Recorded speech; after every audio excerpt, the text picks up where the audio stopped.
Yeah, hi guys, Peter back for another video. Now I'm going to continue with the ZZ Top theme, considering the very sad death of Dusty Hill a few days back. So I'm going to review another album. I've reviewed way back Eliminator and Tres Hombres because they were my most played albums as far as ZZ Top goes. And here's another album I thought I'd have a go at reviewing. It's the 1975 album Fandango. Now this has got 9 tracks, but the thing with this is it's on the old vinyl it was one side live, one, and the second side was studio. So 3 tracks on the live side and 6 on the studio side. And it's quite an interesting listen, although many people would say they would rather have just all live or all studio. And in this case, the studio songs are quite really good.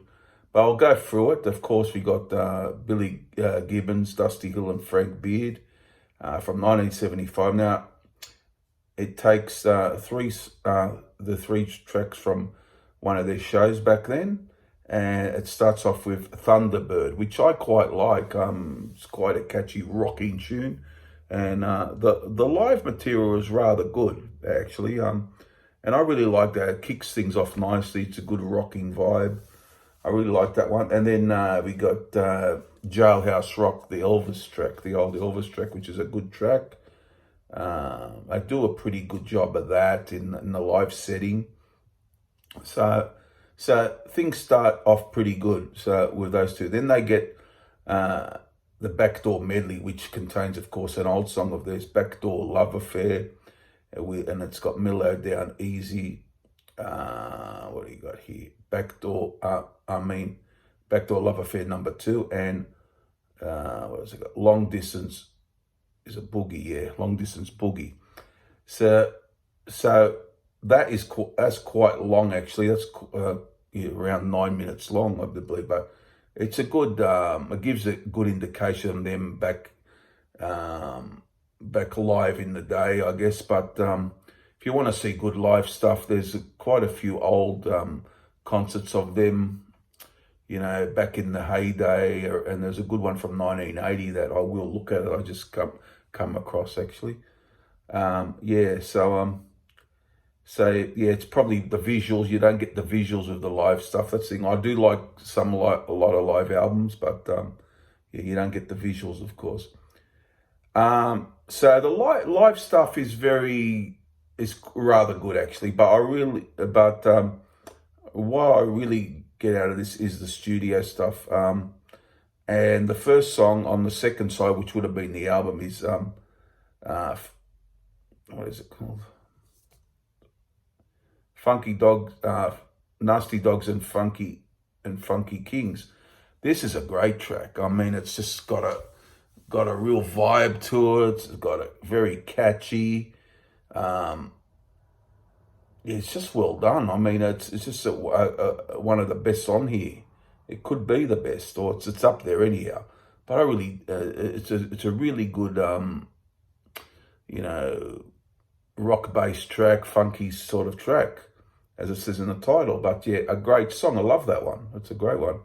And then they slow things down a bit with Blue Jean Blues. Very good vocal here from Billy Gibbons. The bluesy guitar and slow, you get the idea. Really like that one as well. And then we got the Balinese. It's not too bad. I don't mind it. It's okay-ish for me. Not one of my favorites on here, but pretty decent. Pretty decent. Mexican Blackbird. He's got a sort of a mock vocal. He's very how could I say it? He adapts like an adapted vocal to it, so to speak. Puts on a vocal, you could say, puts on a voice for it. Mexican Blackbird, that is. I mean, that's a real good song. I really like that. It's a good, fun tune. Really like that one. And what a killer finish. Heard it on the X. Great track. Very, very, very catchy and very easy to get into. And it's not a real long song either. It's easy to get into. very accessible, as they say, you know.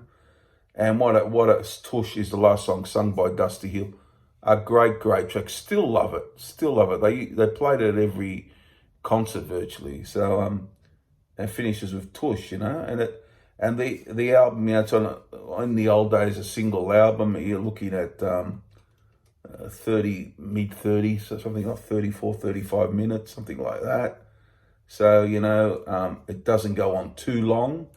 And, you know, back in the day, albums were that length or even 40 plus minutes.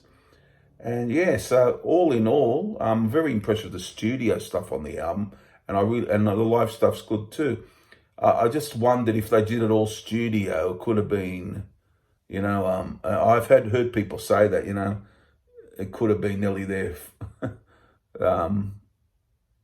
you know, favourite album. It still is an excellent album. Really love it. So I'll just pick 3 favourites from probably, mainly I'll pick the studio tracks here. I'll go Tush, Heard It on the X, and Nasty Dogs and Funky Kings I would go for. And there you go, guys. So I think it's quite impressive, this album. I'm going to give it a 9 out of 10.